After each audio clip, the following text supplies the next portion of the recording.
nem nos lembramos às vezes da letra, é um recurso, é uma petição muito grave, muito sincera, para que o Espírito Santo nos guie, nos oriente, seja de fato Senhor sobre a nossa vida, com a graça, com o amor, com a misericórdia que Deus tem tido por nós.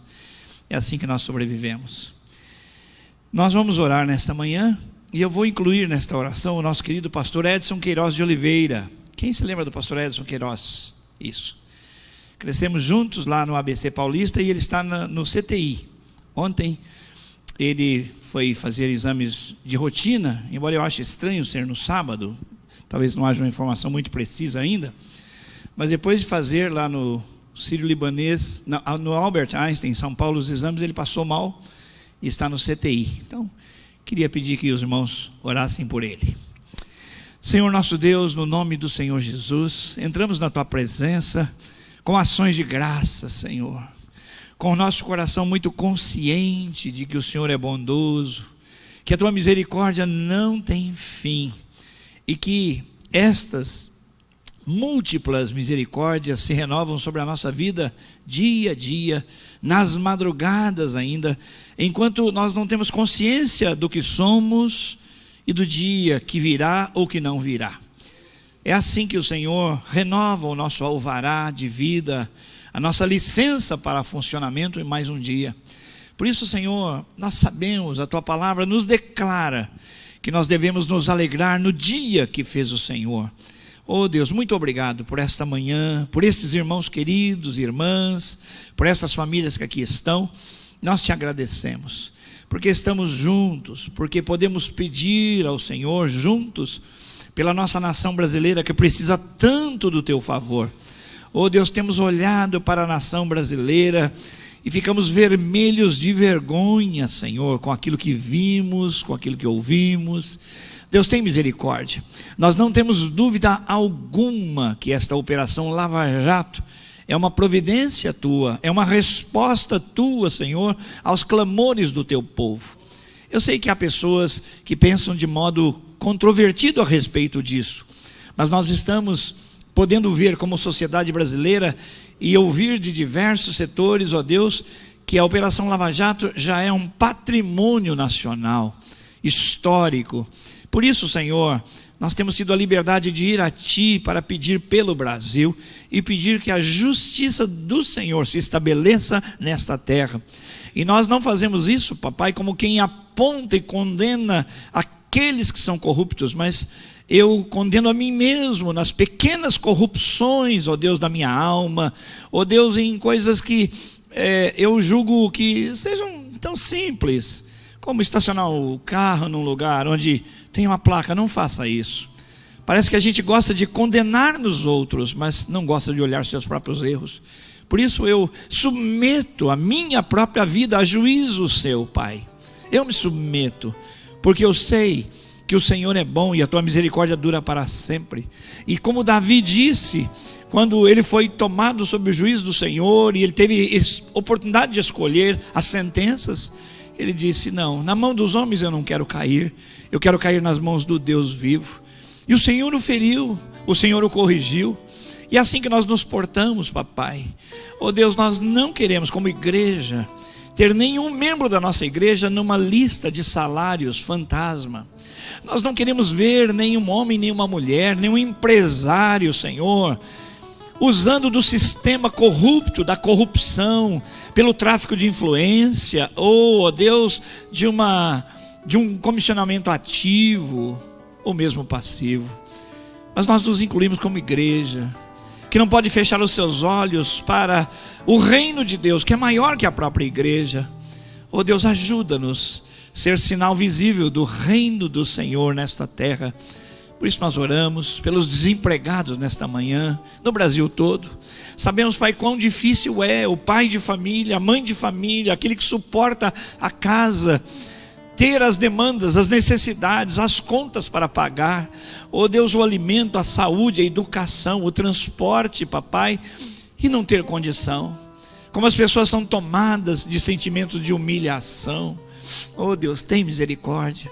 abre portas para os teus filhos. E eu peço nesse momento, especialmente para aqueles que são fiéis nos dízimos, nas ofertas, aqueles que não louvam o teu nome apenas com os lábios, mas durante uma vida inteira têm tido a alegria, Senhor, de chegar à casa do Senhor, à casa do tesouro, e investir na obra do Senhor. Eu não poderia, Senhor, deixar de orar por todos, mas seria errado não orar por esses que têm sido fiéis ao Senhor. O Senhor é fiel, e a lei da semeadura está na tua palavra, papai. Quem semeia pouco, pouco ceifará também. Ajuda-nos, Senhor, não contribuir para receber, mas receber naturalmente. Será muito grato, Senhor, da tua parte para conosco, nos abençoando com um ato de misericórdia. Nós oramos pelos enfermos, papai, da tua casa, irmãos e irmãs nossos que não têm podido vir à casa do Senhor, à comunhão dos santos, estão acamados, alguns com uma febre leve, outros com uma suspeita de uma gripe mais complicada, outros o Zika vírus, outros de comprometimentos sérios de saúde. Pai, para o Senhor uma gripe e um câncer são a mesma coisa, nada disso tem poder sobre o Senhor, o contrário. Por isso sopra nessa manhã saúde, papai, saúde física, emocional, relacional, espiritual. Oh Deus, nós entramos na tua presença com absoluta confiança que somos ouvidos, porque nós não oramos por conta própria, nem com vida própria, mas baseados nos merecimentos lindos, perfeitos do Senhor Jesus, novo e vivo caminho para nós. Nos lembramos do teu servo, pastor Edson Queiroz de Oliveira, e não importa o que o acomete ali naquela CTI, clamamos pela misericórdia do Senhor, clamamos. Aquele teu servo, Senhor, ao longo dos anos tem impactado a nossa vida, tem nos abençoado. É um homem que o Senhor tem usado com muita pureza de coração. Eu o conheço desde a meninice. Eu sei como eu compareço ante a presença do Senhor. E não é mérito do pastor Edson, é mérito da graça de Cristo sobre ele, porque eu vi quando aquele homem foi transformado pelo teu poder. Então, Pai, cuida dele, da sua esposa, cuida dos seus filhos, do ministério. Oramos, Pai, mais uma vez por todos que estão aqui, e nesta manhã traz uma palavra para o nosso coração. Eu especialmente preciso da tua palavra. Em tudo bendizemos o teu nome, em tudo louvamos o Senhor e oramos no nome de Jesus, amém. Cumprimente a pessoa que está do seu lado, diga bom dia, meu irmão, Deus te abençoe. Você que nos vê pela internet, eu não sei onde nesse mundão de Deus, mas um privilégio, um prazer estar aqui com você, não é? E você conosco. Se você puder mandar uma mensagem para nós, dizendo se a recepção que você tem está boa, se as imagens estão boas, se a imagem não treme, se o áudio, não é, aquilo que você ouve, está de boa qualidade também, você vai nos abençoar duplamente, participando e também nos dando um retorno, né, do serviço que a igreja presta. Assim, ainda em pé, meus irmãos, nós vamos cantar o hino Refúgio Verdadeiro. Eu nem tinha tido tempo de ver aqui ainda o hino, mas a nossa oração ela é concorde, né? Nós estamos orando e crendo que o Senhor é o único refúgio que é de fato verdadeiro. Vamos cantar ao Senhor.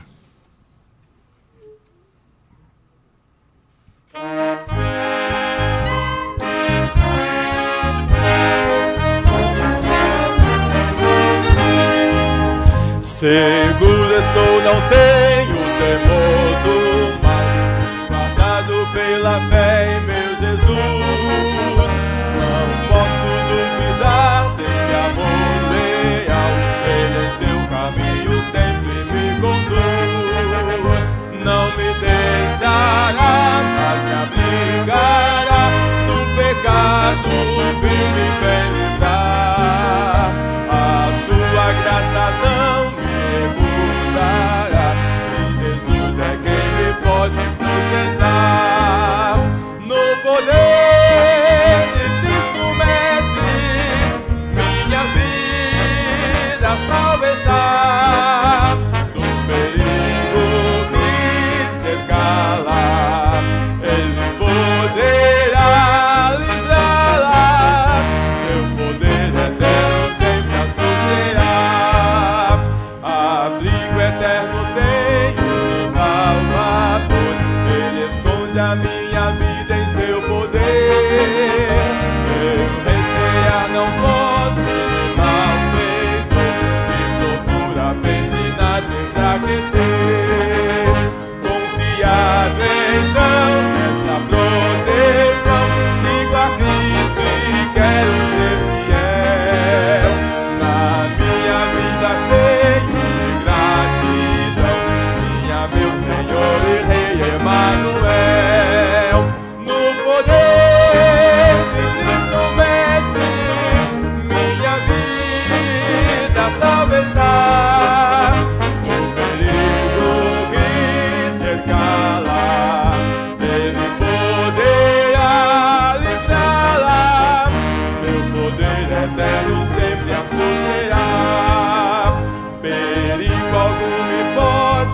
causar temor, pois meu Salvador não me abandonará. Com sua proteção e com seu amor, dirigindo minha vida Ele estará. Nunca o deixarei, mas fiel serei, sempre firme e cheio de fervor. A Cristo Redentor, meu Senhor e Rei, eu me entregarei firmado em seu amor. No poder de Cristo Mestre, minha vida salva está. Do perigo que cercá-la, Ele poderá livrá-la. Seu poder eterno sempre a susterá. Glória a Deus. Amém? Glória a Deus. Como o pastor Gilson disse e orou, o Brasil está complicado, momentos difíceis, mas não importa a complicação, a dificuldade, a doença, a dor, a tristeza, porque estamos seguros em Cristo Jesus. Amém? E nele temos conforto, nele temos segurança, nele temos descanso, podemos descansar em seu poder. E é isso que agora iremos cantar como um grande coral. Então eu queria pedir a todos que cantassem com força agora, canto grande, todo mundo, para a gente juntar as forças e cantar descansando no poder de Deus. Olá, solta o tenor aí, então vamos cantar com vontade, todo mundo. Cordeiro, solta a voz. Tia Basti, contralto aí, vamos lá, com alegria. Todo mundo.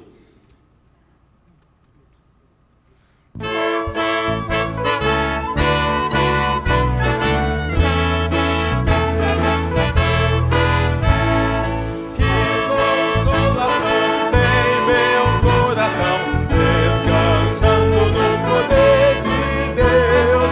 Ele tem prazer em me proteger, descansando no poder de Deus, descansando nos eternos braços do meu Deus, vou seguro, descansando no poder de Deus, sempre avante vou, bem contente sou, descansando no poder de Deus, tudo hei de vencer pelo seu poder, descansando no poder de Deus, descansando nos eternos braços do meu Deus, vou seguro, descansando no poder de Deus, não recearei. Vamos lá, eu quero ouvir. Vamos? Descansando no poder Vai, Hélio. de Deus, gozo, paz e amor, Vai, penetra. meu Senhor, descansando no poder. Vamos lá, banda. 3 e...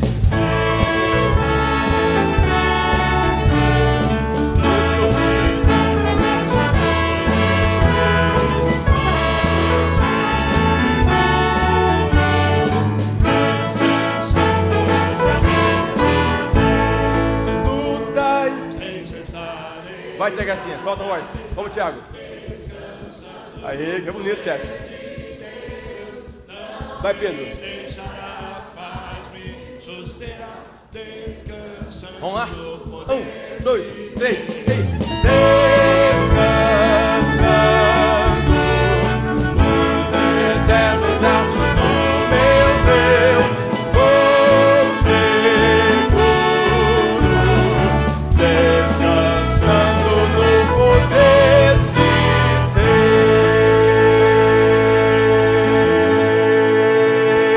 Deus. Aê, glória a Deus. Glória a Deus, podem sentar.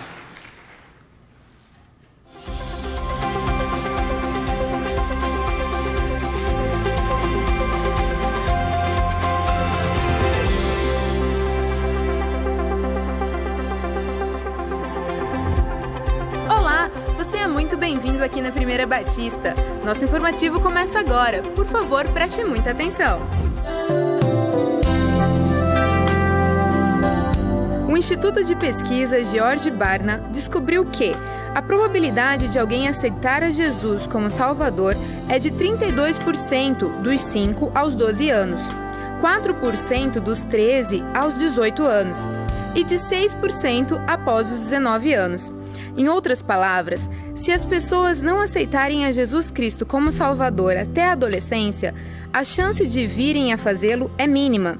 As crianças são capazes de entender que precisam entregar sua vida a Jesus e que seu sacrifício na cruz as tornam livres do pecado. Quando a criança entende, ela se entrega porque não tem as resistências de um adulto. Crianças com 4 e 5 anos são capazes de ter essa experiência. Esta semana, apresente Jesus ao seu filho. Mostre que ele morreu na cruz pelos seus pecados. Mostre que na cruz os pecados dos homens estavam sobre ele. Aquela morte deveria ser nossa, mas Jesus não quis que morrêssemos. Preferiu morrer em nosso lugar. Pergunte ao seu filho se ele quer que Jesus entre em seu coração. Mostre que todo aquele que confessar os seus pecados, Deus vai limpar o coração. Entre para a história da vida do seu filho. Quando ele contar sobre o dia que entregou a vida a Jesus, não terá sido através do pastor ou de um líder do ministério infantil. Terá sido através de você. Quer deixar este privilégio para outro?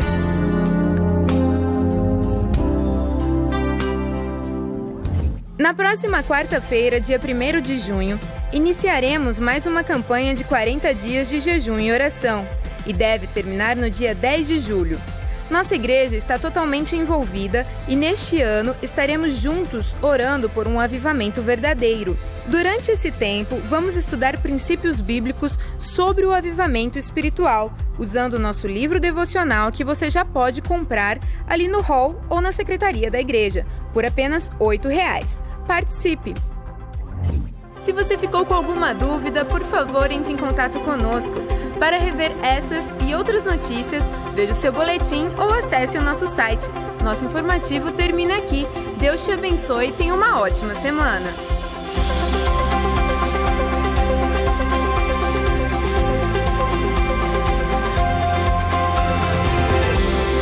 Graça e paz, irmãos. Bom dia a todos. Que bom, né? De volta ao Bom Dia, irmã, né? Gostoso estar com vocês, compartilhar o que a gente vai estudar hoje lá no Ministério Infantil. E a história de hoje é uma história muito bonita.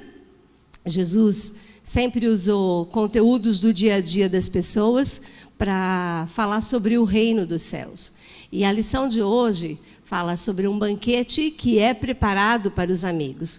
E esses dias, inclusive, eu estava lendo alguns artigos falando sobre a alimentação, que em várias culturas, aí eu estava lendo sobre gregos, romanos e judeus, como que a comida estava no cotidiano das pessoas e era muito mais do que se alimentar. Quando você faz uma comida, você senta com a sua família, ali não só você come, mas você também tem aquele momento de confraternização e os laços familiares são fortalecidos. Mas quando você convida pessoas de fora, né, convida os seus amigos, não é uma família, mas você também está estreitando os laços ali. Então, a comida faz parte de um momento onde você vai estar fortalecendo, então, esses laços. E Jesus usa essa figura da comida para falar assim para as pessoas que estavam ouvindo. Ele começa a comentar assim: uma pessoa fez um banquete e convidou os seus amigos, mas eles não vieram.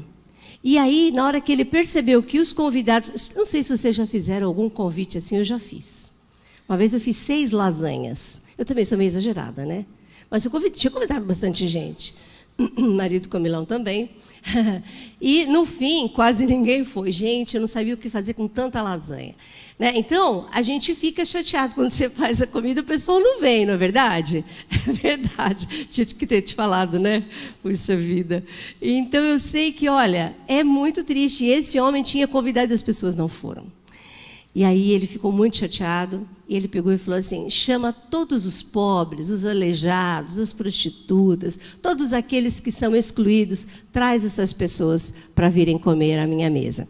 Esse discurso era, nada mais, nada menos, para o povo de Israel. Jesus veio para o povo de Israel em primeiro lugar. Para os seus era o povo de Deus. Mas eles não quiseram sentar à mesa do seu mestre para comer. Então, Jesus está falando, olha, vocês não querem comer da minha comida? Eu estou querendo alimentar vocês espiritualmente e vocês não querem. Então, eu vou atrás de outras pessoas. Cada uma dessas pessoas que não foram, olha, eu não posso ir. Sabe aquele negócio que hoje, inclusive, fazem nos casamentos, né? Ligam, né? Para saber se você vai para confirmar a presença. E na hora que alguém estava ligando para confirmar a presença, cada um deles, olha, eu não posso porque eu comprei umas coisas, olha, eu não posso porque eu tenho que fazer isso, olha, eu não posso porque eu tenho que fazer aquilo.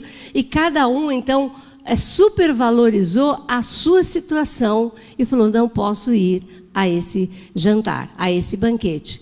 E no texto está chamando a atenção que Deus está nos convidando para caminhar com Ele, para sentarmos à mesa dEle, para nos alimentarmos dEle. E nós, principalmente hoje, né, de manhã, só crente mesmo para vir na igreja, eu acho que deve ter poucos convidados hoje, né? Com essa chuvinha o pessoal fica em casa, né? Mas, esse então era um convite para aqueles que já conheciam a palavra de Deus, para comerem da palavra de Deus, mas eles não quiseram. Então, o convite foi externado a outras pessoas. Então, o assunto de hoje é sobre o discipulado. Quem quer seguir a Jesus não pode supervalorizar as próprias questões. Nem a própria família, e Deus é muito rigoroso com isso, nem os próprios filhos, nem a própria família, nem os próprios negócios. Jesus, ele deve estar em primeiro lugar. Eu lembro que uma vez eu estava falando para mulheres e eu falei assim, meu filho foi para o Nepal e tinha tido, ele foi quando teve o terremoto, e eu falei, eu prefiro que ele vá lá, mas como você faz isso, deixar o seu filho tão lindo, tão inteligente, né? Aí, não era para o Nepal ainda, era para o Haiti, né? E aí tinha aquele surto de cólera, eu falei, olha, eu prefiro que o meu filho morra no Haiti do que numa esquina em Campo Grande, porque alguém furou o sinal e bateu no carro. Lá, pelo menos, vai morrer por Jesus. Vai ter uma morte assim que glorifica o nome do Senhor. E aí essa pessoa achou o fim da picada, né? Mas quem é cristão tem outros valores, outras prioridades. O que é mais importante? Eu não quero que meu filho vá para missões. Ele vai sofrer, vai morar longe de mim, não vou ver meus netos. Se a gente pensasse assim, gente, a gente não mandava missionário para lugar nenhum. Ninguém seria pastor. Não é? Então, é uma bênção quando a gente coloca as coisas de Deus em primeiro lugar. A gente só tem retorno positivo. Vamos ficar em pé? Nós vamos ler o versículo de hoje, todos juntos. Vamos lá? Qualquer de vocês que não renunciar a tudo o que possui, não pode ser meu discípulo. Lucas 14:33. É isso. Eu gosto muito dessa coisa, a gente sempre fala aqui, né? Que no domingo a gente faz isso, né? Vem todo mundo e fica junto. Durante a semana, cada um vai para um lugar. Mas cada vez que a gente está aqui, é um momento para a gente refletir sobre a nossa vida, o quanto a nossa vida, as nossas coisas, nossa família, nosso marido, nosso filho, são importantes para nós e estão tomando o primeiro lugar. Discipulado quer dizer renúncia. Pai querido, nós louvamos o Teu nome, porque a Tua palavra é perfeita, é verdadeira, e ela está sempre nos chamando a atenção para coisas que, durante a semana, a gente acaba esquecendo, passando os dias. E hoje nós estamos lembrando, ó Deus, que o Senhor está em primeiro lugar. Tudo é efêmero. O casamento é efêmero, os filhos são efêmeros, as nossas coisas são efêmeras. Se bater uma grave crise econômica mais do que temos hoje, nem o dinheiro no banco vai valer nada. Nós não estamos seguros em nada, nada é seguro, só o Senhor é seguro. Ó Deus, nos lembra isso a cada dia, quando estivermos colocando as nossas coisas em primeiro lugar. Ó Deus, nós queremos que o Senhor seja sempre o centro da nossa vida. Ó Deus, e nós sabemos que colocando o nosso sentimento dessa forma ajustado, Pai, todas as outras coisas estarão nos devidos lugares. E nós queremos Te seguir, Pai. E nós sabemos que supervalorizar as nossas coisas vai deixar o Senhor em segundo lugar. Ninguém Te segue assim. Isso é uma pré-condição que o Senhor colocou. Por isso, Pai, lembra-nos a cada dia. E hoje, Pai, que vamos subir para entregar essa mensagem tão preciosa para as crianças. Ajuda os nossos pastores de crianças a ensinar a elas desde pequenininhas a colocarem os seus sentimentos assim, o Senhor em primeiro lugar, para eles serem discípulos já desde pequenininhos, sendo usados e trabalhados pelo Teu Espírito Santo. Esse é o nosso desejo, nós sabemos que é o Teu também. Por isso, Pai, envia o Teu Espírito Santo de uma forma poderosa, agindo naquelas salas e nos corações das crianças, Pai. Nós Te pedimos, em nome de Jesus. Amém! Vamos receber então as crianças, pré-adolescentes podem ir para a porta.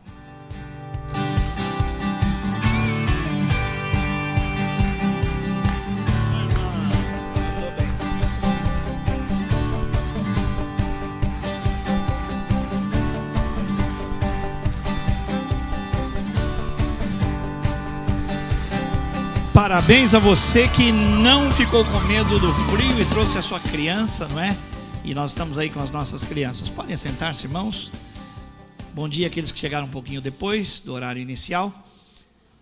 Nesta semana, e você vê como são as coisas, não é?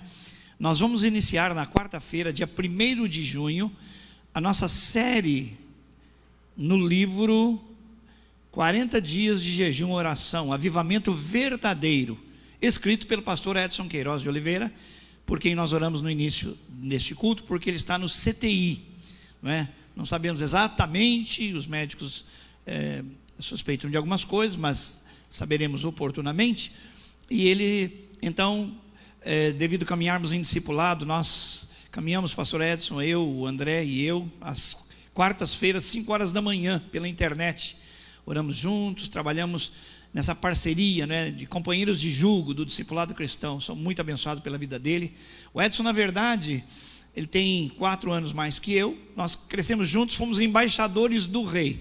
Os novos irmãos nem sabem o que é embaixador do rei, mas aqueles com um pouco mais de experiência religiosa na década de alguns anos atrás aí, nós tínhamos nas igrejas batistas jovenzinhos de 9 a 16 anos, as meninas mensageiras do rei.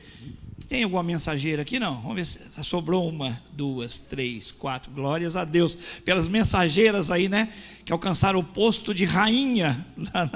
E tínhamos os embaixadores do rei, né? Os garotos de 9 a 16 anos. E lá, Edson Queiroz e eu já éramos amigos e líderes, não é? Sempre o Edson foi presidente e eu vice. Ele foi da juventude, ele presidente e eu vice. Depois sempre ele presidente e eu vice. Não sei porquê, viu, irmãos? Ele é uma bênção. E eu, conversando com você hoje, disse, olha, o Edson foi para mim, na linguagem contemporânea, ele foi companheiro de jugo, foi discipulador, foi coaching, foi mentor, né? E nós caminhamos assim há muitos anos, e foi conversando sobre essas coisas no discipulado, que Deus havia falado com a nossa igreja desde setembro do ano passado, outubro do ano passado, sobre santidade e avivamento, que o coração dele também inflamou-se nessa direção, e assim ele escreveu o livro. Então, praticamente, irmãos, nós somos partícipes, não é? No tema deste período dos 40 dias de oração e de jejum, avivamento verdadeiro. Geralmente quando se fala de avivamento, nós temos aí a figura de uma pomba, representando o Espírito Santo, ou fogo, não é? Da mesma maneira, com a mesma simbologia. Mas o pastor Edson, muito consciente de que o avivamento não é só a manifestação sobrenatural do poder de Deus, mas é uma entrega, uma morte do eu, é Deus no comando, é o rei no comando do coração, com a crucificação do meu eu. Então o livro ilustra isso na sua capa, o eu crucificado. Nós vamos começar quarta-feira. Quem de vocês ainda não tem o livro, não adquiriu o livro? Quem de vocês não pegou o livro ainda? Levante a mão. Ok, temos alguns. Quem de vocês já pegou os livros? Levante a mão. Isso, a maior parte, obrigado. Alguns não entenderam nada, né? Ou não estão nem lá nem cá. Então estão na fase de decisão. E o livro custa R$8, é o preço de custo. A igreja pagou o frete para nem você ter problema com o frete. Agora, se você não tem dinheiro, nós vamos parcelar em 10 vezes no cartão para você, 80 centavos por mês. Agora, se for pastor, é tempo de crise, nem 80 centavos eu tenho. Passa ali e pega de graça, não é verdade? E quando Deus te der provisão e recurso, aí você traz os R$8, quando for, e coloca ali, e coloca o livro, tá bom? Então, ninguém pode ficar sem o livro, a verdade é essa. Pegue o seu livro, porque nós vamos começar a estudar e orar e tomar esse compromisso do Senhor de orar e jejuar. O livro fala e explica como jejuar. Há diversas maneiras de jejuar. Em síntese, muito superficialmente, o jejum é uma humilhação da alma.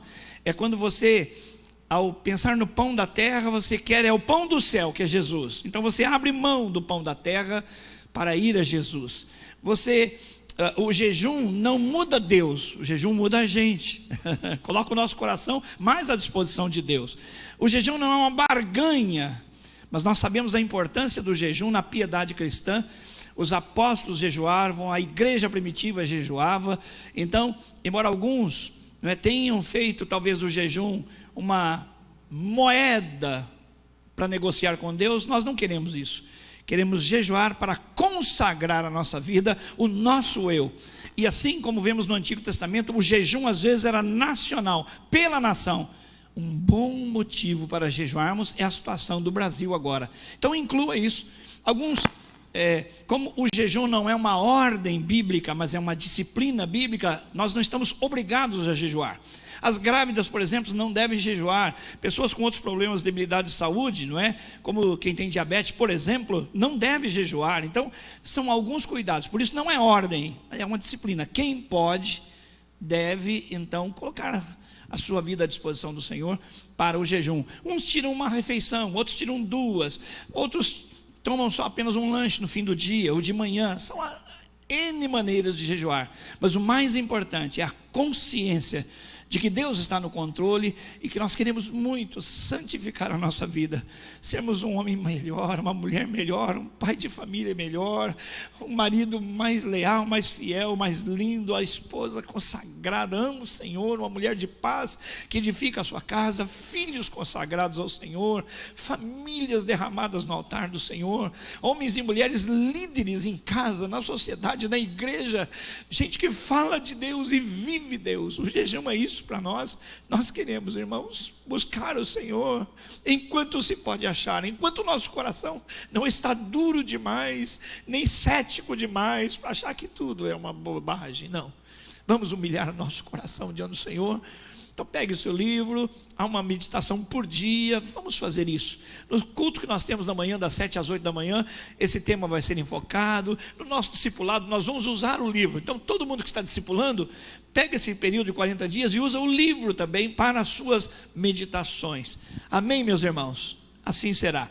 Vamos cantar agora, enquanto devolvemos ao Senhor dízimos e ofertas. Não deixe de ofertar para a casa de Deus, especialmente para missões. O nosso orçamento de missões, outra vez, está sentindo, irmãos. Alguns irmãos não têm podido contribuir, talvez já haja desemprego um pouco, outros que ganham por comissão tenham diminuído. Então você que ainda não ofertou, não vou pedir para você levantar a mão, mas eu quero pedir que você levante uma placa para o seu coração. A obra de missões não pode sofrer pela nossa omissão. Se você pode, irmão, se você tem condição, mesmo que a sua oferta seja pequena, não há oferta pequena no reino de Deus. O valor não é pequeno, porque Deus potencializa, Deus multiplica. 5 pães e 2 peixinhos foram suficientes nas mãos do Senhor para Ele alimentar uma multidão de 10.000 pessoas. Então o que Deus quer é a fidelidade. Traga os seus 5 pães, os seus 2 peixinhos, sua oferta, mesmo que pequena, mas de coração, com fidelidade, para que a obra missionária não sofra, porque é muito importante. Vamos lá então, irmãos. O Olimar está me lembrando, porque eu me animei aqui, acabei esquecendo o nosso convidado, o nosso visitante. Se você não é membro da nossa igreja, eu queria muito ver você e cumprimentar você junto com a igreja. Você pode ficar em pé só um pouquinho? Você que não é membro da nossa igreja, está conosco por convite ou é visitante. Ah lá, uma salva de palmas temos ali, temos lá atrás. Irmãos, vamos dar muita atenção a estas pessoas tão queridas que Deus nos mandou nesta manhã. Sejam muito bem-vindas, viu? Em nome do Senhor Jesus. Amém.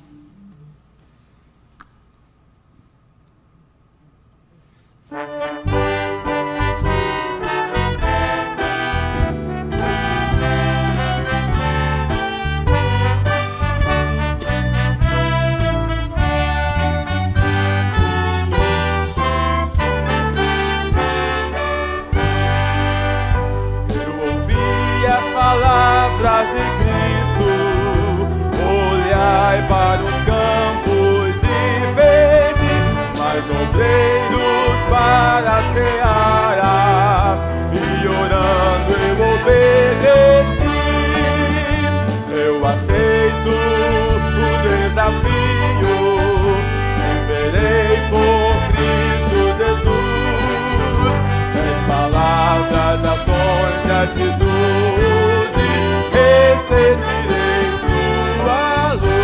é? Se a minha oração é sincera, serei testemunha onde estou e no meu andar cada dia, bem feliz com meu mestre vou. Eu aceito o desafio, viverei por Cristo Jesus, em palavras, ações e atitudes, refletirei sua luz. Se algum dia para os campos distantes o meu Salvador me convocar, eu responderei confiante: eis-me aqui para trabalhar. Eu aceito o desafio, viverei por Cristo Jesus, em palavras, ações, atitudes, refletirei sua luz.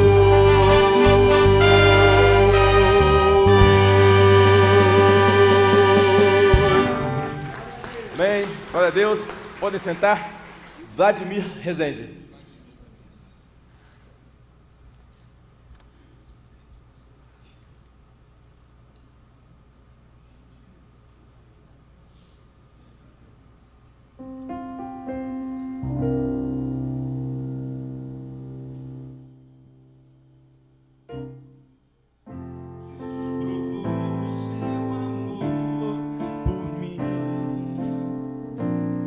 Calvário isso aconteceu, a sua vida entregou na cruz, a fim desse amor revelar. Ele quer que eu o siga cada dia, não me deixa só. Contigo venha o que vier, não te deixarei, não te deixarei, filho meu. O seu amor eu aceitei, enfim, e tudo novo se tornou pra mim. Eu vivo agora só pra seu louvor e o seu amor compartilhar. Ele quer que eu o siga cada dia, não me deixa só mais ir.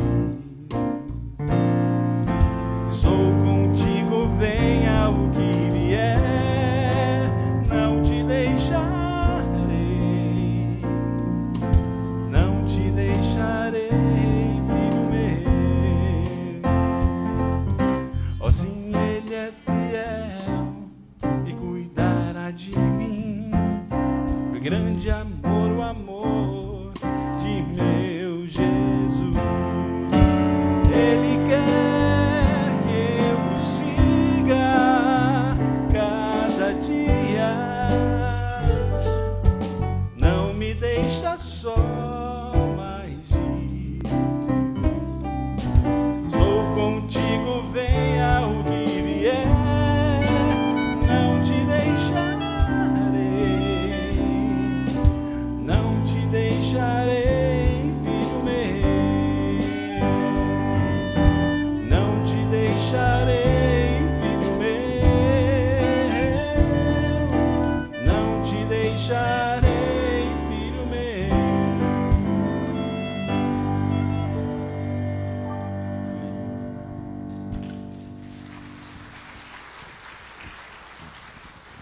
Graças a Deus, graça e paz do Senhor Jesus, amém, meus irmãos? Apesar do frio, todos estão felizes, animados, prontos para ouvir a palavra de Deus, amém. Hoje pela manhã nós vamos meditar sobre um texto que talvez alguns já meditaram, se vieram no domingo passado, no culto das 17, das 19, mas nós vamos passar essa palavra para a igreja toda, mesmo para aqueles que não vêm no culto das 17, 19, que eu sei que é a maioria aqui.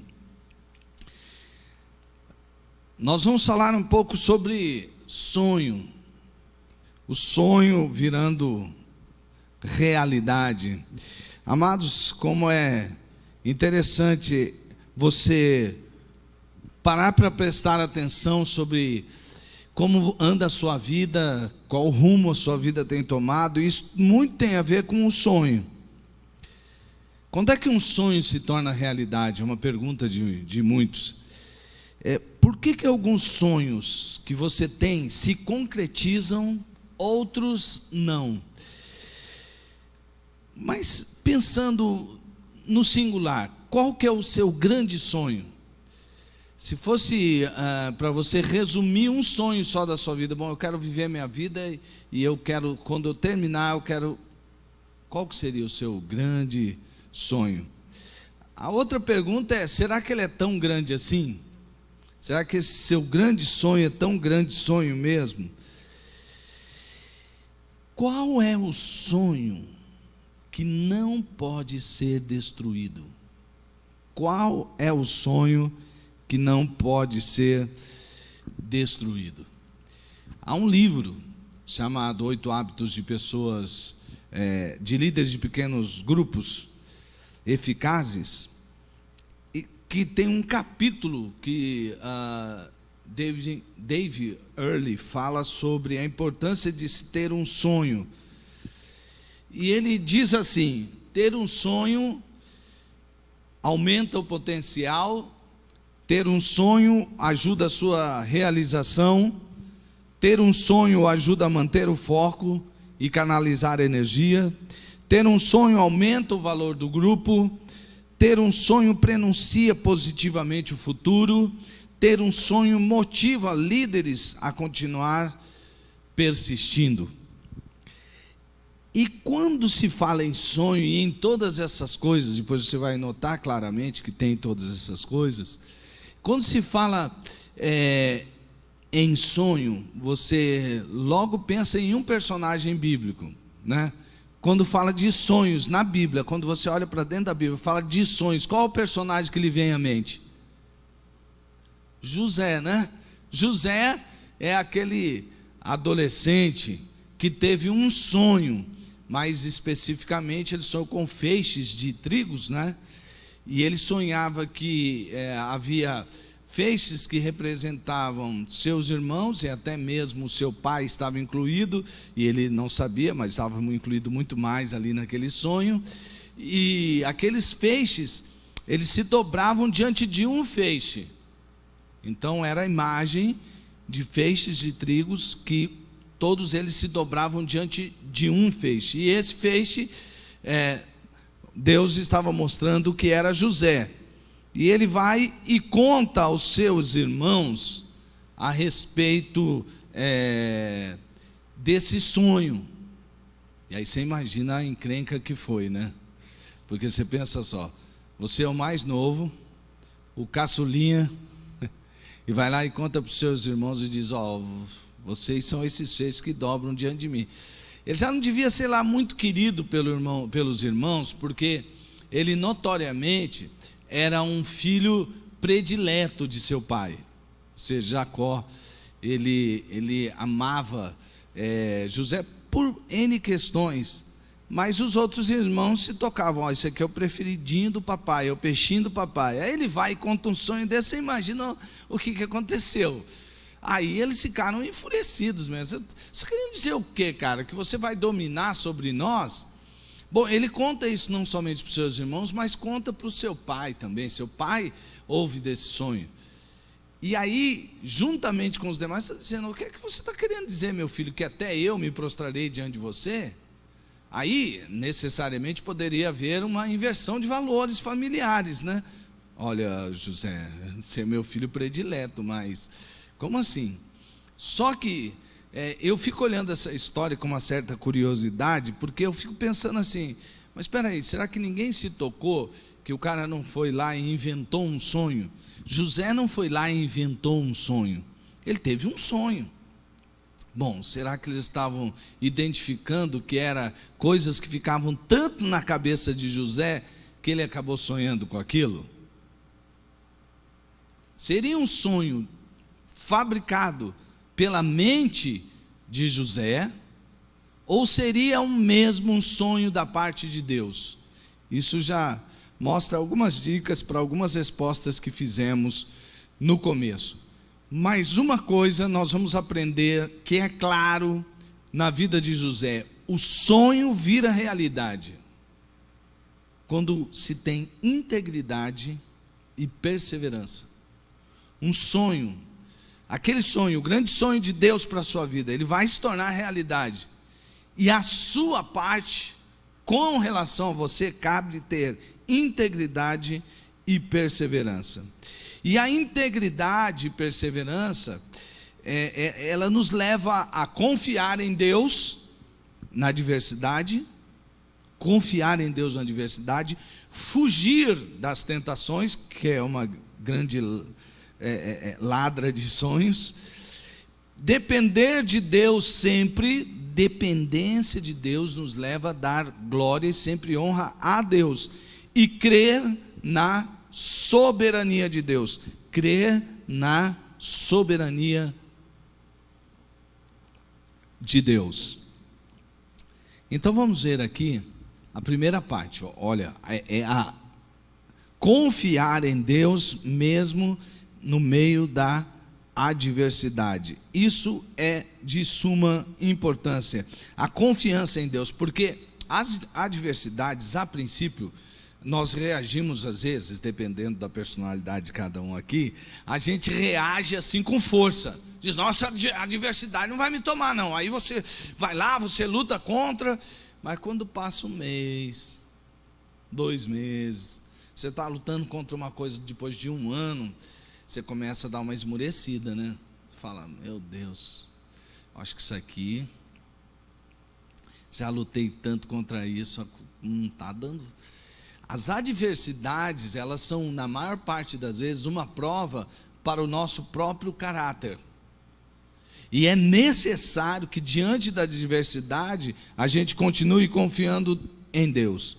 Veja que José, após ter revelações dos sonhos, isso está em Gênesis capítulo 37, se você quiser ir acompanhando e ir marcando, para depois você ler e lembrar do que Deus falou com você. Logo depois de Gênesis 37, 5 a 9, que José teve esses sonhos, aqui tem um resuminho para você, ele passou por situações adversas. Então, a primeira foi que os seus irmãos, irritados com ele, jogou ele numa cova, queriam matá-lo. Essa história está lá a partir do verso 24. Mas um irmão disse, não vamos ter o sangue do nosso irmão em nossas mãos não, vocês estão malucos? Vamos fazer o seguinte, vamos ganhar dinheiro com ele, vamos vender ele. E tinha alguns mercadores que compravam pessoas e vendiam como escravos. E aí então ele é vendido para um senhor chamado Potifar, e é um senhor muito rico, e ele então começa a trabalhar ali na casa daquele senhor, e logo depois, por um problema que nós vamos ver mais à frente, com a mulher de Potifar, ele vai acabar na prisão. Onde José ia, ele prosperava. Na casa de Potifar, porque na casa dele, algumas pessoas podem dizer, mas protegidinho do papai vai prosperar mesmo. Mas na casa de Potifar, ele prosperou, ele foi colocado como o administrador de todos os bens de Potifar, que não tinha pouca coisa. E aí então ele falou, lá na prisão, amados irmãos, na prisão, o carcereiro o carcereiro-chefe lá, viu que ele sabia administrar tão bem as coisas, que ele entregou os presos na mão de José. Era ele que administrava o presídio, era ele quem liderava ali no presídio. Muito bem. Lá no presídio, então, José interpreta o sonho do padeiro e do copeiro que haviam desagradado o rei e foram parar na prisão. E aí é impressionante o jeito que ele interpreta os sonhos. E ele diz assim para o copeiro: ó, copeiro, de acordo com a interpretação dos sonhos, o padeiro vai morrer e você vai voltar para o seu lugar lá no palácio. Então o copeiro fica muito agradecido e acontece como ele disse, mas José falou para ele assim: quando você sair daqui, não esquece de mim, você sabe minha história, sabe quem eu sou e você sabe que eu estou aqui injustamente. O que é que o copeiro faz quando sai? Esquece de José. Aí eu imagino José lá na prisão. Gente, isso aqui que eu estou contando está rápido porque eu resumi, né? E porque a gente não tem, vamos passar aqui vários anos para aprender quanto tempo José passou. Não, foram anos e anos e anos. Ele teve o sonho lá como um adolescente, e aí começou a batalha dele. Dormia com os inimigos, literalmente, isso já deu nome de filme, né? Mas ele dormia com os inimigos, os seus irmãos não, então ele estava lá o tempo todo. Nesse momento, José simplesmente podia dizer assim: bom, acho que eu tive ilusões, aquele sonho foi da minha própria cabeça, foram bobagens, porque diante de tanta coisa que eu já passei, a hora que eu estou achando que vai acontecer alguma coisa melhor, eu me encontro numa situação ainda mais difícil. Mas aí é que há de se ter perseverança. Porque se você está na presença de Deus, os sonhos de Deus, ou o grande sonho, o propósito da sua vida, não pode morrer. E sabe, quando você fica sempre sendo alimentado e novamente alimentado pelo que Deus quer fazer através da sua vida, na sua vida e através da sua vida, esse sonho sempre é alimentado quando você está na presença de Deus. É claro, é muito claro na vida de José que ele tinha intimidade com Deus. E apesar das adversidades mostrar, porque eu imagino assim, você deve pensar comigo, será que José sabia que sonho que era esse, como é que ele ia se realizar? Bom, eu tenho quase certeza, e eu creio que se não fosse assim, a Bíblia teria revelado isso. José não sabia exatamente o que significava o cumprimento daquele sonho. Como é que ele ia imaginar? Já sei, eu vou ser jogado no buraco, depois eu vou para a casa de um cara, depois eu vou para a prisão, da prisão eu vou para o palácio, aí eu vou ser o governador do Egito. Você acha que José tinha isso aí? Então vou me preparar, eu vou aprender língua egípcia, então vou me preparar, porque esse é o sonho de Deus para a minha vida, eu vou fazer uma faculdade no Egito, eu vou me preparar. Então José não sabia disso. Então qual era o sonho de José? Por que ele acreditava que isso ia acontecer? Porque é óbvio que Jacó contava para ele sobre a história de um chamado de Abraão. E ele contava para todos os seus filhos que Deus tinha prometido que de Abraão nasceria uma grande nação.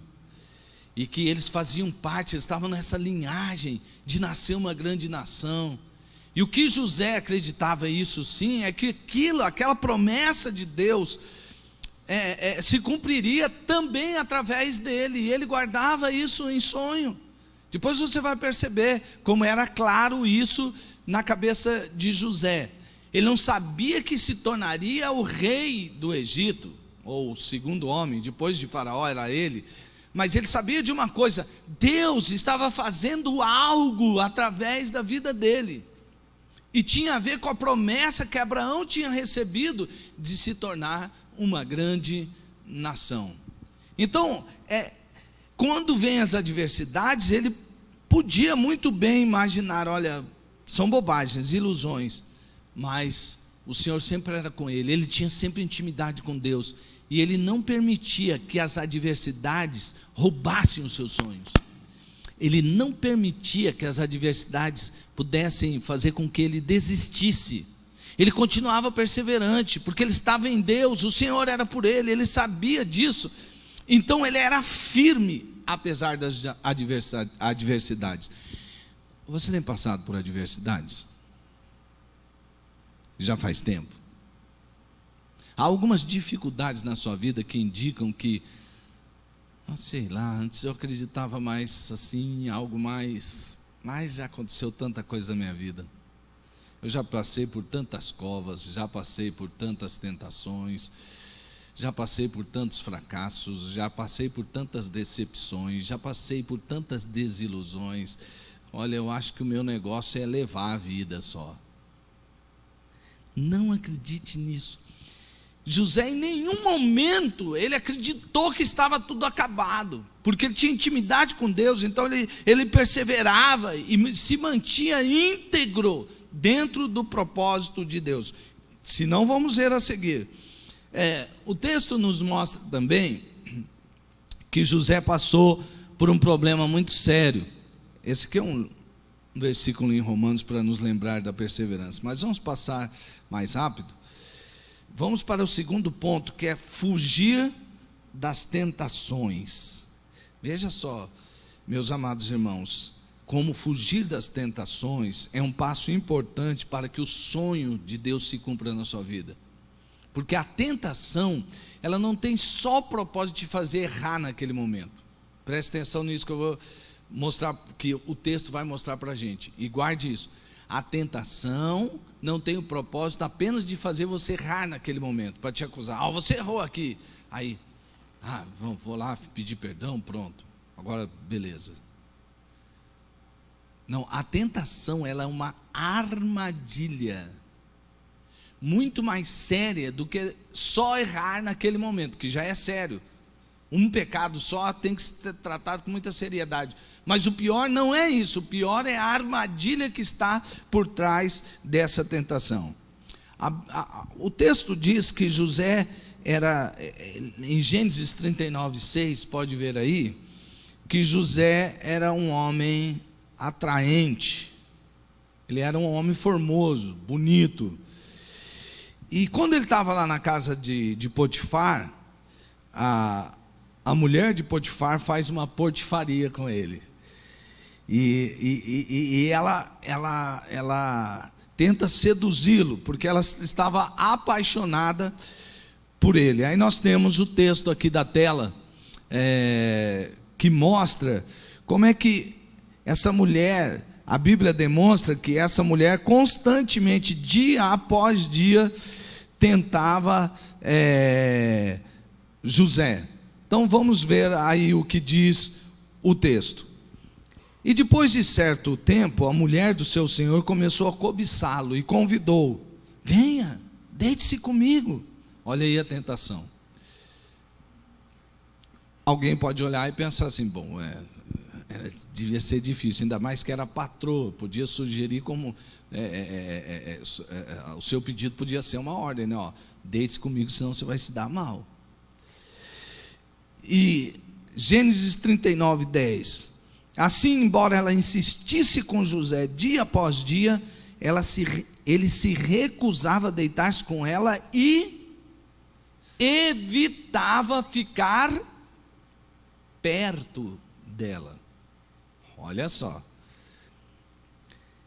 Ela o agarrou lá no versículo 12 pelo manto e voltou a convidá-lo: vamos, deite-se comigo. Mas ele fugiu da casa, deixando o manto na mão dela.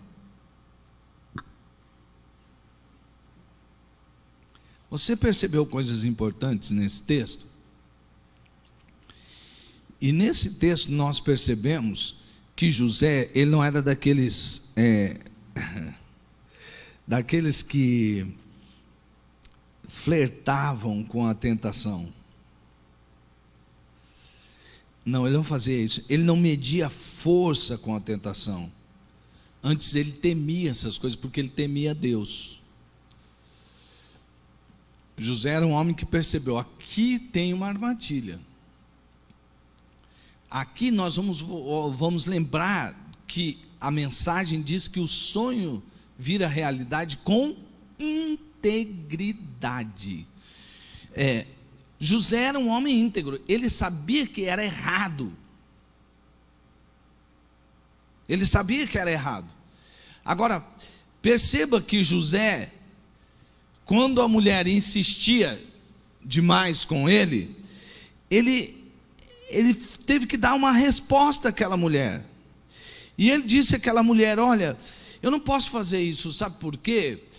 Porque o meu senhor, Potifar, ele deixou tudo em minhas mãos, ele confia em mim. E alguém para deixar tudo, né? Para ele administrar tudo, administrava muita grana, muita coisa, tem que confiar, né? Porque senão a pessoa vai lá e começa a roubar ou furtar. E aí então ele disse: eu não posso fazer isso. Agora, se você notar, quando José está falando com Potifar, ele não diz assim, com a mulher de Potifar, ele não diz assim: ó, Potifar me deu tudo, então eu não faria isso com ele. Ele não fala isso. Ele diz assim: eu jamais poderia fazer isso, baseado, claro, no fato que ele tinha dito que tudo isso, que Potifar confiou muito nele, e ele não podia trair a confiança. Mas ele não diz somente isso, ele diz, e literalmente ele o diz, que ele não poderia fazer isso contra Deus. A integridade não deve estar ligada ao fato só de que eu não posso fazer isso com essa pessoa, ou ninguém está olhando, não vou ofender ninguém, não vou... Não. Uma vez eu estava, deixei o documento do carro atrasar. Olha aí que problema, né, amados irmãos? E aí eu tinha que fazer uma viagem, e tinha que ser aquele carro. E aí eu fui saber, o que acontece, será, se a gente viajar com o documento atrasado? Olha a ideia. Aí eu fui, olha, se não te pegarem, não acontece nada. Aí dificilmente alguém vai te parar numa viagem tão curta, que era uma cidade aqui próxima, vai parar você, vai ser muito difícil, quem vai parar? E além do mais, o que pode acontecer com um documento atrasado? Pode te dar uma multa, fazer alguma coisa assim, arrisca. Aí eu falei assim, sabe de uma coisa, pode ser uma boa ideia, eu preciso muito, e olha só, né? A gente também faz toda uma... Para errar, a gente inventa muitas desculpas. Afinal de contas, vou lá pregar, a pessoa está me esperando, e vai ser difícil agora, esse documento atrasado. E aí o Espírito Santo me perguntou assim, por que você não pode andar com esse documento atrasado? Ah, Deus, Espírito Santo, o Senhor falando assim, é porque posso dar mau testemunho, né? Vai que eu sou pego por algum guarda e ele fala assim, você não sabe que não pode andar assim, com documento atrasado? E aí o pastor, né? Totalmente reprovável isso, né? O Espírito Santo ministrou assim, que eu deveria ter os documentos do carro para andar com ele em dia, por causa do próprio Deus, na minha fidelidade a Deus. Eu não vou fazer uma coisa porque, é mais ou menos certo, afinal de contas não vou prejudicar ninguém, não vou dar mau testemunho para ninguém. Meu irmão, a integridade, a sua fidelidade deve estar conectada ao que você é em Deus e diante de Deus. E José era um homem assim, por isso ele venceu as tentações, porque ele fugia das tentações, porque ele era fiel a Deus, ele não flertava com a tentação, nem media força com ela. Assim era. Gente, você pensou um homem desse nas mãos de Deus? Já pensou que quando você age com integridade, com fidelidade, ainda mais na nação que nós estamos vivendo, onde as pessoas estão meio sem esperança, porque às vezes a gente acha, não, mas fulano tal, vai ser, apesar de que a maior parte da população, tenho visto que já não acredita mais, principalmente na classe de liderança, em especial e infelizmente dos políticos, né? A maior parte já não acredita mais. Tanto é que você vê quando sai um escândalo, fala, você acha que todo mundo fala assim, né? Você não acha que todo mundo está envolvido nisso, rapaz? Que? Você acha que esses caras todos?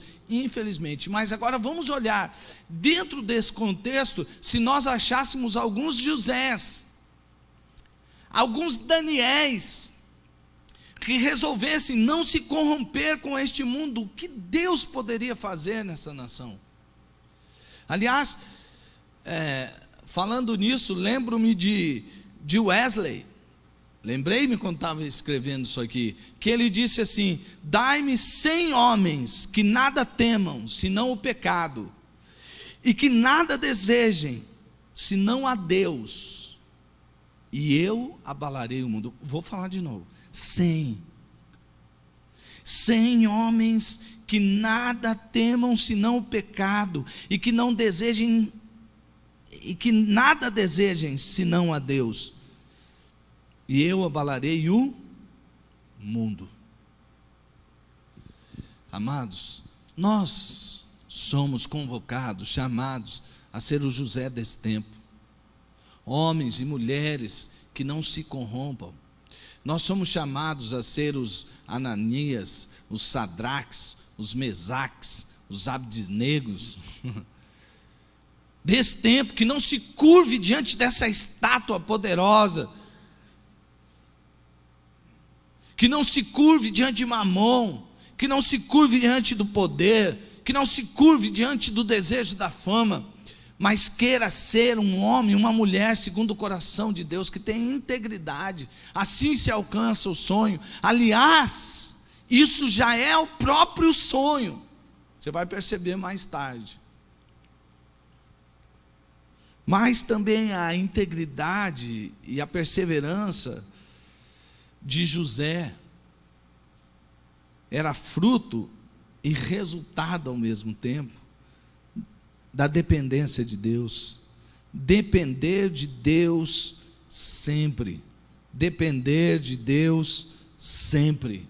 Jamais andar segundo as suas próprias forças. Perseverar em Deus é justamente essa fé, essa confiança de que Deus é quem faz tudo em você, e que tudo que você precisa está em Deus, e que tudo que você faz não vem de você mesmo, mas sim de Deus. Perceba, amados irmãos, o texto que vem a seguir. Olha só. O faraó disse a José: tive um sonho que ninguém consegue interpretar, mas ouvi falar que você, ao ouvir um sonho, é capaz de interpretá-lo. Respondeu-lhe José: isso não depende de mim, mas Deus dará ao faraó uma resposta favorável.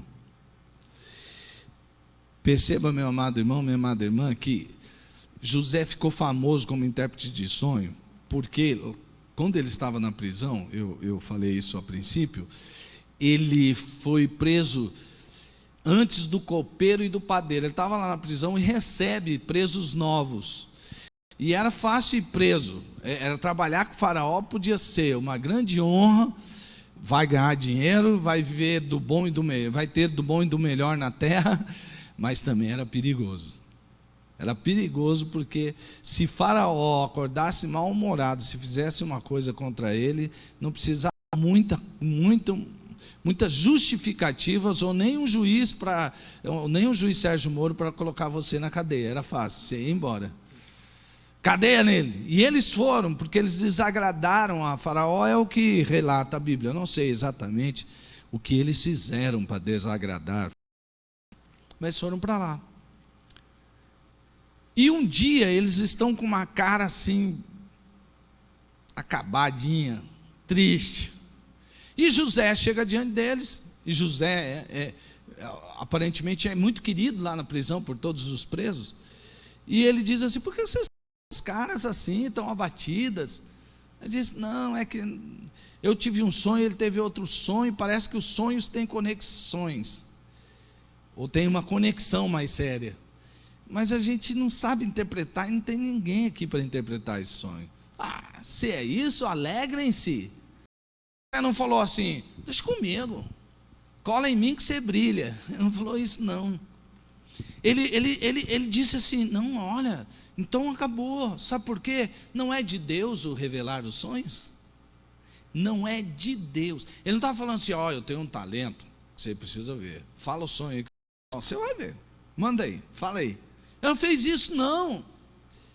Ele disse para os homens, é de Deus. Então, se vocês estão tristes por isso, a tristeza de vocês já vai se acabar daqui a pouquinho. Porque Deus revela sonhos. Quando ele chega diante de você, perceba que ele chega, obviamente, com muita moral. Eu imagino, com moral, porque lembra do copeiro? O copeiro tinha esquecido dele. Mas acontece uma coisa, quando o faraó tem um sonho e ninguém sabe interpretar, e é verdade, é colocado um monte de gente ali para interpretar, os bambambãs das interpretações de sonhos do Egito. Entrou lá uma porção de gente que achava que sabia, que achava que podia, e ninguém podia, e o faraó já estava começando a ficar irritado, né? Se José não conseguisse, provavelmente voltaria. Mas José, ele não está dependendo de si mesmo. Então olha o que acontece. Quando o faraó tem, que ninguém consegue interpretar o sonho, o copeiro, esqueci do cara que falou que não era para eu esquecer dele, mas agora eu me lembrei. Tem um homem na prisão, ele interpreta sonhos. E aí quando José chega diante de faraó, ele chega como a solução. E faraó reconhece, olha o que ele diz: tive um sonho que ninguém consegue interpretar, mas ouvi falar que você, ao um sonho é capaz de interpretá-lo. Mas José logo se remete a Deus, e isso não depende de mim. Ele é um homem dependente de quem?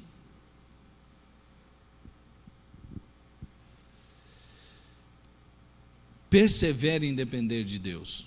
A perseverança deve ter foco, e é de depender em Deus, acreditar sempre a glória a Deus. Não deixe nunca que você, não permita que por causa de alguma coisa que você fez, você tire a glória de Deus e traga a glória para si. Dependa sempre de Deus. Mesmo porque a gente tem que saber tratar muito bem com essa questão de sucesso e de fracasso. A sua identidade não está atrelada ao seu sucesso, não depende do seu sucesso. Sua identidade não depende do fracasso. E o que Deus tem para fazer na sua vida não depende daquele sucesso momentâneo e daquele fracasso naquela hora. Se quando você tem sucesso você se exalta, e se quando você tem sucesso, a fracasso, você se abate, o que você é? A W. Tozer falou algo muito interessante sobre isso. Ele disse assim: o homem a quem o sucesso exalta e o fracasso abate é carnal ainda. O homem a quem o sucesso exalta e o fracasso abate é carnal ainda.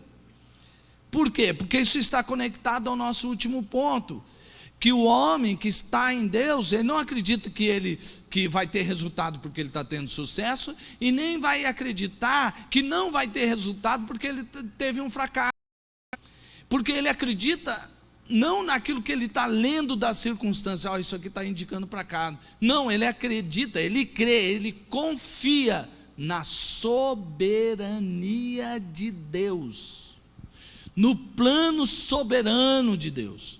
Deus tinha um plano que ia além de Abraão, que ia além de Jacó, que ia além de José.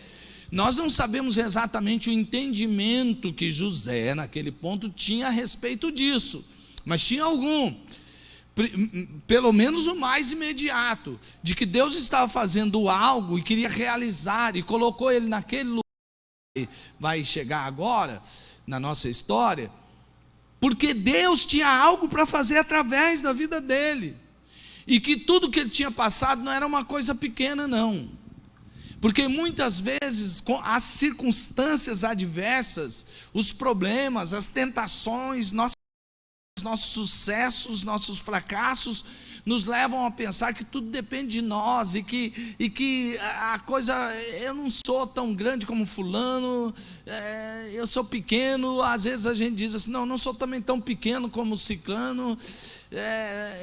Olha, não tem a ver com isso.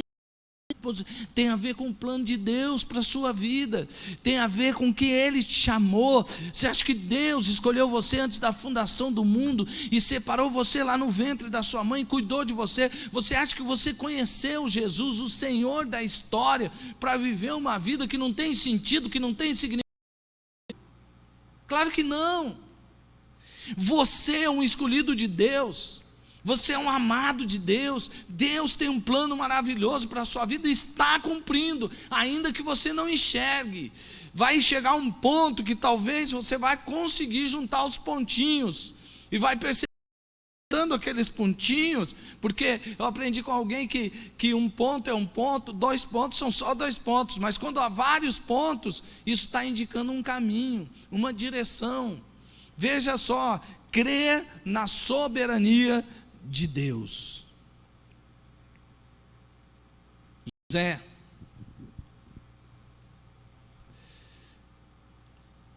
revela o sonho de Faraó, ou o sonho de Faraó, e aquilo tinha a ver com o governo do Egito, e com tempos de fome, de escassez.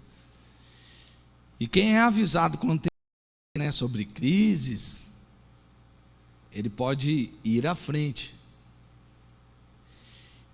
E José então revela o sonho, e Faraó, como todos percebiam, como Potifar percebeu, como o carcereiro mor percebeu,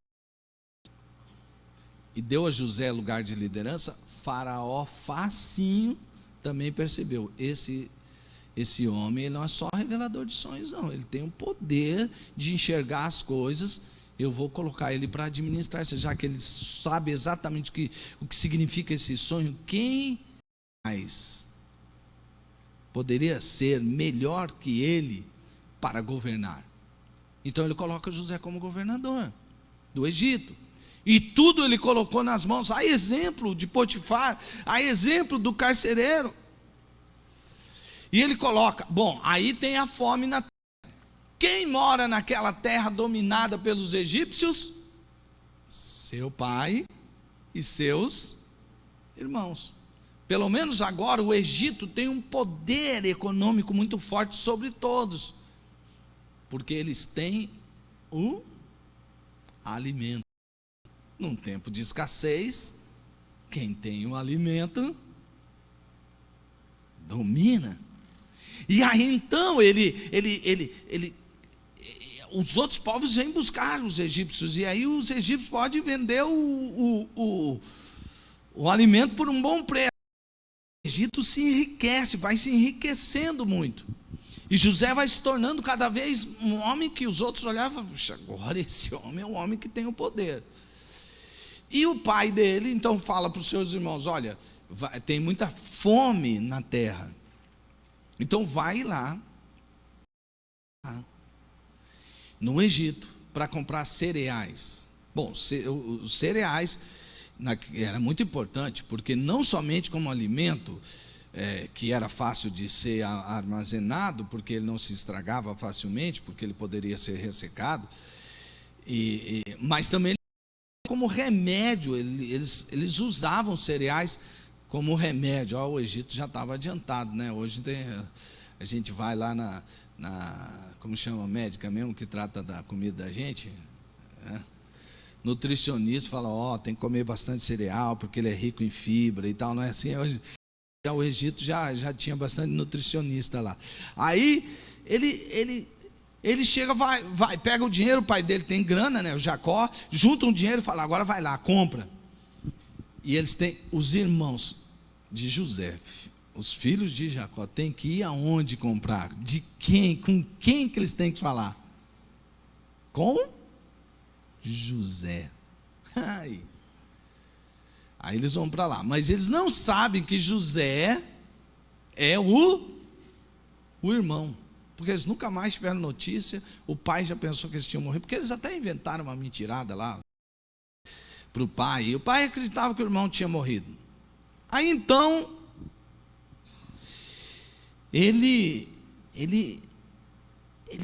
chega, o José, e eu estou lembrando aqui, que o José, o povo do Egito, ele é a cultura de visual, ela é diferente do povo hebreu. O povo hebreu, para um cara ser respeitado, como homem mesmo, tinha que demonstrar isso, né? Ele tinha que deixar o bigode e a barba crescer. Já pensou eu de hebreu, gente? Ia ser um fracasso total. Porque eu com esse jeitão assim, meio de bugre, índio, assim, não nasce nem bigode, né? Se eu deixar o bigode crescer um pouquinho, o pessoal fala, tá sujo aqui, né? Mas não é a sujeira, gente, é o bigodinho, entendeu? Jamais teria a barba do irmão ali, né? Então, mas no Egito eu me daria bem, hein? Né? Porque no Egito, assim, os caras dizem até lá que de lá veio a cultura das mulheres se depilarem, né? Tinha que ser lisinho, limpinho e lisinho. Tinha que ter nada no rosto. Aí então José tinha uma aparência do quê? De egípcio. Aí os irmãos chegam diante dele e ele sabe que os irmãos, ele reconhece os irmãos, mas os irmãos não o reconhecem. Eles chamam um intérprete, e José é um homem muito inteligente. E aí o que acontece? Ele usa o intérprete e fala em egípcio. Na língua dos egípcios ele fala, e o tradutor, que sabe, os dois, óbvio, traduz para os irmãos dele. Ele pensa, e os irmãos pensam assim, e ele vai fazer uns testes com os irmãos. José, depois você vai notar, ele não está querendo se vingar dos irmãos, nada, mas ele faz um teste para provar como seus irmãos estão. Mas estou contando tudo isso porque a hora que José revela aos irmãos dele que ele é José, o irmão, o preferido,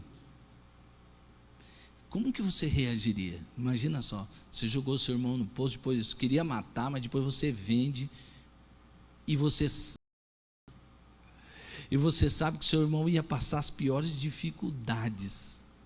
E aí ele chega e fala assim, olha, lembra de mim? Eu sou o irmão que vocês querem. Meu Deus do céu, você já se colocou no lugar desses irmãos? É uma tragédia o que está acontecendo. É uma tragédia. O irmão, a quem eles espisem, olha, eles destruíram, ou queriam destruir a vida de José. Alguns dos seus irmãos queriam vê-lo morto. E aí veja lá, Gênesis 45, versículo 4, diz assim, cheguem mais perto, disse José a seus irmãos. Quando eles se aproximaram, porque ele mandou chegar mais perto, porque ele falou assim, eu sou José, vocês são meus irmãos. E José, eles não quiseram acreditar, eles se fizeram de surdos, não é possível, isso que nós estamos escutando não é verdade. Mas aí o José, produção, pode passar o PowerPoint, por favor, que travou aqui. Cheguem mais perto, disse José a seus irmãos. Quando eles se aproximaram, disse-lhes, eu sou José, seu irmão, aquele que vocês venderam ao Egito. Já pensou se para por aqui e eles ficam tentando imaginar o que aconteceu? Mas olha o que José diz. Agora não se aflijam nem se recriminem por terem me vendido para cá, pois foi para salvar vidas que Deus me enviou adiante de vocês. Olha que noção de soberania de Deus. Continua, versículos 7 e 8. Mas Deus me enviou à frente de vocês para lhes preservar um remanescente. Isso quer dizer que José entendia que estava valendo a promessa a Abraão. que nasceria deles uma grande nação, que eles não morreriam de fome. Preservaram o remanescente nessa terra, e para salvar-lhes as vidas com grande livramento. Assim, não foram vocês que me mandaram para cá, mas sim o próprio Deus. Ele me tornou ministro do faraó e me fez administrador de todo o palácio e governador de todo o Egito. José creu que em todo o tempo Deus esteve na condução da vida dele. Que José tinha, mostrava um íntimo relacionamento com o pai. Ele viveu por causa disso livre de amargura. Aqui está um remédio contra a amargura. Você acha que a sua vida esteve algum dia na mão de alguém, a não ser principalmente de Deus? Ah, fulano se reuniu, fez uma turma, destruiu a minha vida. Sai desse pensamento. Ninguém pode te destruir a vida, porque Deus é soberano sobre a sua vida. Não adianta as pessoas se levantarem contra você. Você acha mesmo que sua vida depende de uma decisão judicial, porque você precisa tanto de que faça justiça para que você continue sua vida? A sua vida não depende disso, porque você tem do seu lado aquele que te chamou, aquele que te colocou como um filho, que é o juiz dos juízes, que é o Senhor dos senhores. Ele é você. E Ele é quem é soberano. Nada vai acontecer na sua vida sem que Deus permita. Confie em Deus. Confie em Deus. Confie em Deus. Max Lucado certa vez disse assim, ou escreveu assim: por sua graça não me sinto culpado. Com sua direção não me sinto confuso. Vou por partes. Por sua graça não me sinto culpado. Com sua direção não me sinto confuso. E por sua soberania não sinto medo. Então perceba que você não precisa ter medo de nada, e nem guardar amargura de ninguém, nem ficar ressentido, porque você podia ser algo que não foi, mas as pessoas atrapalharam você. Não, esqueça isso. Perdoe as pessoas. José, depois de tudo que ele sofreu, de tudo que ele passou, ele podia dar uma vingada dos irmãos dele, mas ele não fez assim, porque ele sabia que Deus estava no controle da vida dele, e sempre esteve, assim como está no controle da sua vida. Nós somos herdeiros da promessa de Abraão. Nós somos o novo Israel de Deus. Nós temos uma terra prometida. Nós estamos indo para lá, mas para uma terra que não pode ser invadida por inimigos, que não pode ser tomada à força por inimigos. Nós temos uma promessa de Deus nos usar para chamar aqueles que já são escolhidos também para possuir essa terra. Há uma grande nação, e Deus escolheu você, e através de você está vindo, essa nação está sendo gerada também, ou continua sendo gerada, e em Cristo Jesus você está vivendo. Viva para a glória de Deus, sonhe os sonhos de Deus. E sabe qual é o sonho que é indestrutível? É o sonho que Deus tem para você. Os sonhos que você tem para si mesmo, todos eles serão destruídos em nome de Jesus. Aí você porque eu não quero que meus sonhos sejam destruídos, mas se for para o seu mal, só aqueles que foram para o seu mal que sejam destruídos em nome de Jesus, porque o sonho que Deus tem para você é maior do que o que você acha que é grande demais, e Ele está cumprindo a vida. Você pode achar que não, você pode achar que você, que diferença eu faço? Você está incluído dentro de um plano que Deus está cumprindo durante todos os anos da sua vida. Vamos ficar em pé e vamos orar. Feche seus olhos agora e busque ao Senhor, entregue tudo a Ele.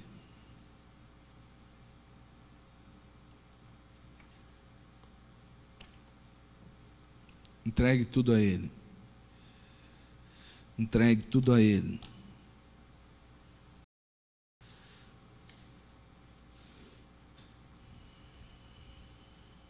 Confie em Deus, mesmo, né, no meio dessa adversidade que você está passando. Confie em Deus. Cuidado com as tentações, porque as tentações são isoladas. Creia naquilo que a palavra está mostrando. Essas tentações vão prender você em algo maior, em uma prisão que é muito maior do que o que você imagina. Se José tivesse cedido, ele ia para uma prisão que não foi aquela prisão que ele foi parar, não. Seria numa prisão da vida que o derrotaria para sempre. Fuja das tentações. Dê sempre glória a Deus, dependa sempre de Deus. O vencer não está na força do seu braço, do Senhor. Ele é quem fortalece você. Confie na soberania de Deus.